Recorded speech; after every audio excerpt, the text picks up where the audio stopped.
मेरे भैया मेरे बेटा, मेरे भैया मेरे बेटे, अब माँ को यूं छोड़ न जाना।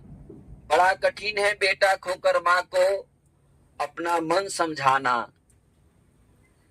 अंतिम पंक्तियां हैं, भाई बहन भूल सकते हैं। कवित्री कहती है कि भाई बहन भूल सकते हैं, पिता भले ही तुम्हें भुलावें, पिता भले ही तुम्हें भुलावें, किंतु रात दिन की साथिन माँ, किंतु रात दिन की साथिन माँ कैसे अपना मन समझावे।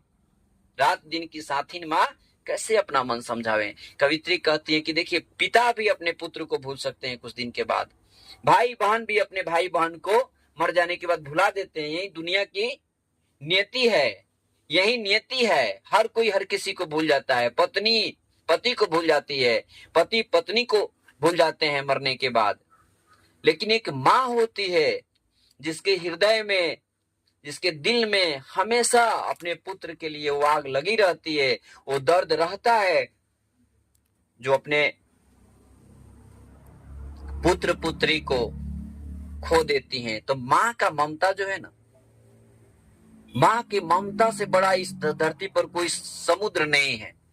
इस कविता को समझने के बाद आप भी समझ सकते हो कि कोई माँ जब अपने बेटे को खो दी है, या इस दुनिया में आए दिन देखते हैं कि माँ के बेटे छीन लिए जाते हैं, ईश्वर या बीमारी देकर या एक्सीडेंट से या किसी भी घटना के द्वारा उनके पुत्र पुत्री अगर मर जाते हैं तो उनका के हृदय पर कितना बड़ा दुखों का पहाड़ टूटता है, टूटता होगा।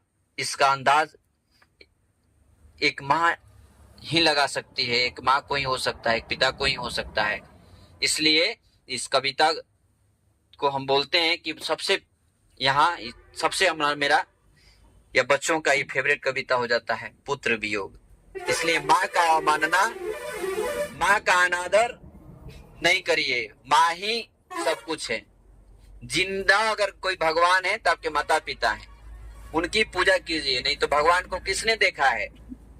तो जो जिंदा भगवान है उनको तुम हम लोग जो है गाली देंगे, उनकी अनादर करेंगे, उनको समय पर ना उनकी सेवा नहीं करेंगे और भगवान के लिए दर दर भटकते रहेंगे। तो इसलिए सबसे बड़ी बात है कि माँ को समझिए। माँ क्या होती है? माँ वो होती है जो आपके जन्म से 9 महीना पहले से आपको जानती है। आप धरती पे आते हैं ना, आपको दुनिया जानती है कि फलाना को बेटा है, ये नाम है उसका, उसके 9 महीना पहले से आपका देखभाल करने वाली माँ होती है। तो माँ के कर्ज को, माँ के